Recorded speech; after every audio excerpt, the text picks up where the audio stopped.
Hey adventurers, hope you're doing well. This is Phoenix, and we got more Pax Dei news this week. So if you missed it, there was another announcement for Pax Dei at the PC gaming show last weekend. Eltari, Mana Junkies, and myself actually did a live watch of that and kind of a reaction video all at the same time. So that was pretty fun. If you didn't see that video, I would suggest go watching it, just because we talk a lot about some of the speculation that we have, some of the things that we've seen. We didn't actually, I don't think we even watched anything else from the PC gaming show other than Pax Dei stuff, because it was right up front. But after the PC gaming show, we actually got more information this week from Mainframe about making the world of Pax Dei, and I have a video queued for us to watch, and that's the video that they've actually got and posted. And basically, I'm making this video because I need to stop making maps. If you've followed me for any length of time in the Pax Dei Discord, you know that in addition to the FAQ, I actually started making a visualization of the map in the way I'm interpreting the information that we're being given about it. And so I think I'm up to the 6th or 7th map now, just again visualizing it and a rough idea of what it's going to look like, because maps interest me. They always have and probably always will, obviously because I'm making 7 of them. So we'll watch this making the world video and then just discuss a little bit more about the map coming up. So without further ado, let's see if this works.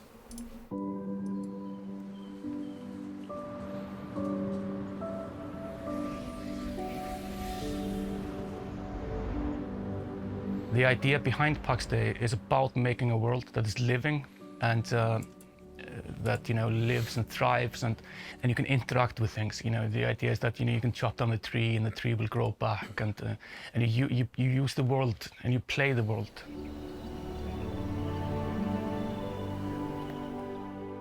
We have a bunch of different biomes in the game that have all their own unique both look and feel, and what you can find in them.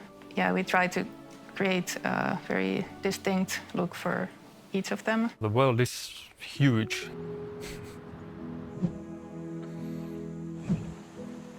It's gonna take you a long time to travel from one end to the other, and I'll be on a long voyage. So I'm just going to stop right there and say, I absolutely believe this. I think the world is going to be large, which is why the maps that I'm making are just kind of driving me bonkers, because I just want to know what it looks like. All right, we'll keep going. You will experience all kinds of different biomes. Some of them super pleasant. The enchanted forest, where it's like beautiful butterflies and deer and rabbit and flowers. But you can also go into the haunted and forsaken areas where things get very, very dark. So with the world, we actually wanted to create this environment where you can have actual mastery and knowledge of different places of the world, and have that information be something that you can actually share to other players, and that actually being like a meaningful part of the whole experience of playing the game. Because we're a relatively small team, we've spent a considerable amount of time building procedural tools to allow us to build the world in a procedurally aided way. This means that we make rough sketches of the world, and we have procedural algorithms help us do with the erosion of the mountains and where the streams lie, and we have algorithms to grow the foliage, where the trees grow and stuff like that. So we can create incredibly detailed world that actually makes sense, and they look and feel very nice and realistic. But at the same time, they're also interactable, because all the data is stored in databases, so every tree exists. It's not just set dressing. You can cut on any tree in the game. You can pick any flower, you can pick any mushroom. It's about interacting with the world itself. I try to make all the effects very smart. So instead of placing butterflies on every meadow and flies on every dungeon, I usually just have a system in the player that figures out where you are at the moment and then just spawns the effect that would suit that place the best. So you don't have to go in and hand place stuff in there. So the world doesn't show the player effects, but the player reads the world and shows effects around the player. So it's all these smart systems, I would say. What I like is really like exploring the world with a bunch of friends. Oh, there's a little cave, let's go look what's in there, and there's something to fight against, and then okay, there seems to be something in the distance, and just let's explore and see what's actually out there. I think if I were to pick one thing I'm happiest with is how the atmospheres come together, because it's starting to resonate with your feelings, And that's a really hard thing to get usually, but it's really coming through, generally.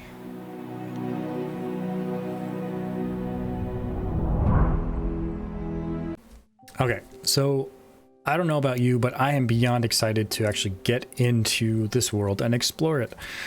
So yesterday I took some time with some folks from the Order of Knowledge, which is a group of adventurers who are not associated to any one particular clan, but it's kind of a level above that. And really just trying to collaborate and interpret the information we've been given about the world, and ultimately to help document and just grow an understanding together. So yesterday I created this whiteboard that I'm showing, and put together 4 different interpretations of the world and the layout therein, based off of the information that Mainframe provided to us earlier this week. So let me make sure, yes, it's visible. So apologies if you can't quite read this, it's in the Discord. So if you haven't yet, go read it. But basically, starting as big as we can possibly get, high level, the world of Pax Dei is split into 4 main regions. And then there are also 4 in-between regions. So region is kind of outside, so world, region. So we have regions that are inside the world. The 4 main regions are Gallia, Gothia, Iberia, and Anatolia. For the release, we're focusing on building a part of Gallia, whose terrain and atmosphere are basically inspired by the southwest of France. So right off the bat, we get a lot of information here. So we know the world is comprised of 4 main regions, 4 in-between regions. We also know that Mainframe is only focusing primarily on Gallia, and even then a part of Gallia for release. So we're not going to get the whole world at launch. I am pretty confident in saying that at this point. We're going to get a slice of it. So if we take it from world to region and then to province, the next largest piece, it's a section of a region. The largest one will be the Heartland province. And then we also have what they're calling a contested province. So if we look at the map that I'm showing here, this was pulled again from the Discord, the video that they shared. This is one province. So this is a Heartlands province, and then inside of this province are these what are considered or called home valleys. The home valleys are the spaces outlined in red up here. So you can see there's 1, 2, 3, 4, 5, and 6, and then you have the space in between these home valleys, which may or may not be contested zones. We don't really know, but this is in its entirety a Heartland province. Now we know that because they provide additional information below. So a sketch of the map used for the Family and Friends Alpha is attached, and it contains 1 Heartland province, and then the areas that are named inside the red zones are home valleys.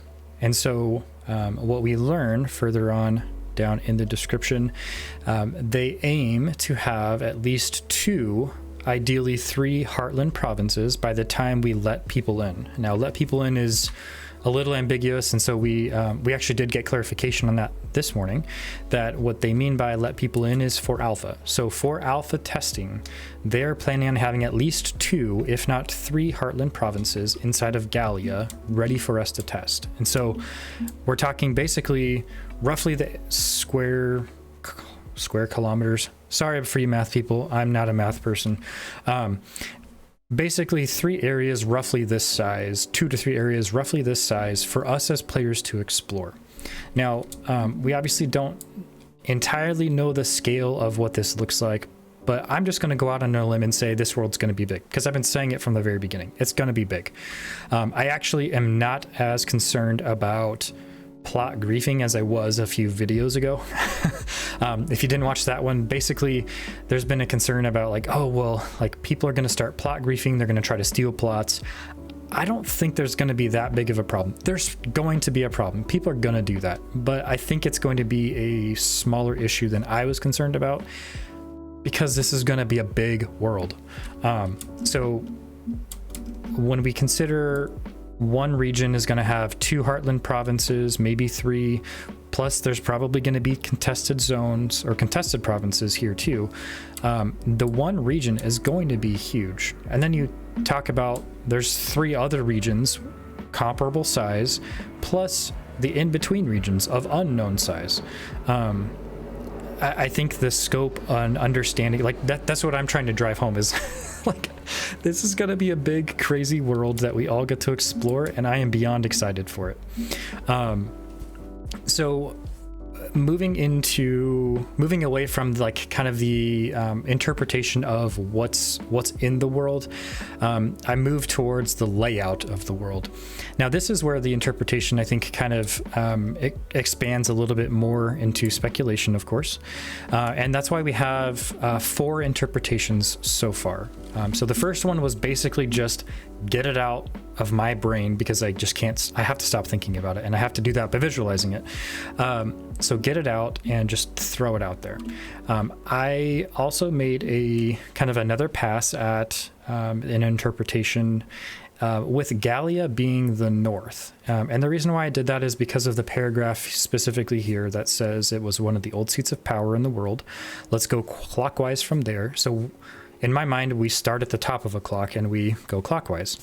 I think it would be kind of strange to start in a different place on a clock, especially if that is your reference point. So with that logic, I basically laid it out in the way that it was described, with Thule to the east, then Gothia, Carpathia, Anatolia, and Helios to the high south. Then we have Iberia and finally Atlantis before returning to Gallia. Now, I used squares in this one just to delineate this is a different view. Obviously, I'm not saying this is going to be a square world or square landmass or whatever, just visual representations of different sections. And because of that, I do think Atlantis, and I hope Atlantis, is going to be an island of some sort, which we need to get there by boats. So a plug for that. And then another interesting point was Gothia, Anatolia, and Iberia are the other 3 regions. Again, 3 regions of similar size to Gallia. And the other regions are wilder and geographically further afield, and never in recorded history were really encompassed by the Pax Dei. So that tells me, so the divine peace, the Pax Dei, is the safe valleys. Those have to be, no, they don't have to be. I'm speculating that those are going to be PvP enabled areas where it's full-fledged combat, PvP combat, open combat, because they've always said there won't be PvP in the Heartlands. There won't be PvP in those spaces. So that tells me those are going to be kind of open season for PvP. Interpretation 3, this was actually a map created by somebody from the Order of Knowledge. Lesour, I'm so sorry for butchering your name, so you can tell me how to pronounce it at some point.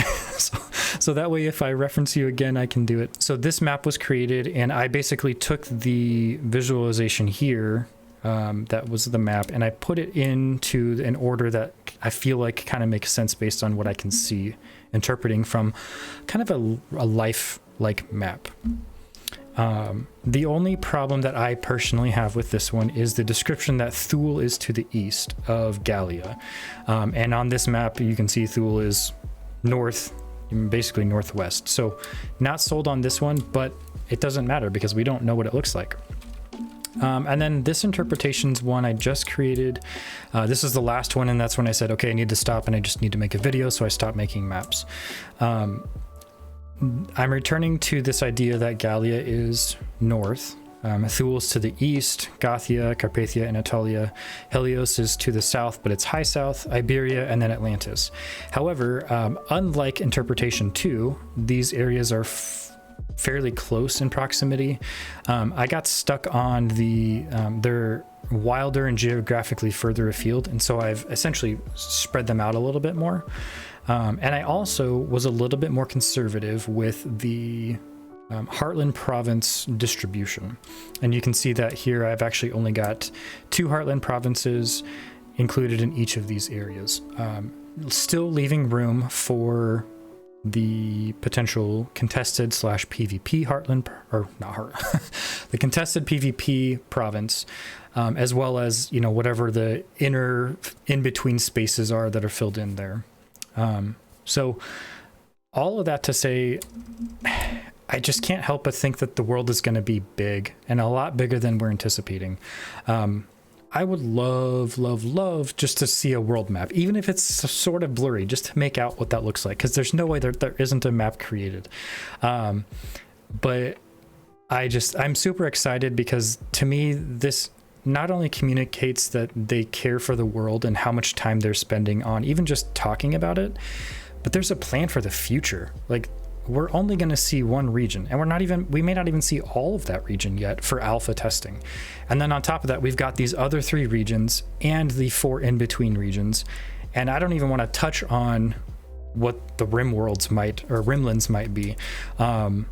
So we're going to get a big world. That's if you didn't watch anything else, you can watch this. We're going to get a big world. It's going to be awesome. It's going to be super fun to explore, and like was said in the video, it's going to be a voyage to travel across, and I for one am super excited.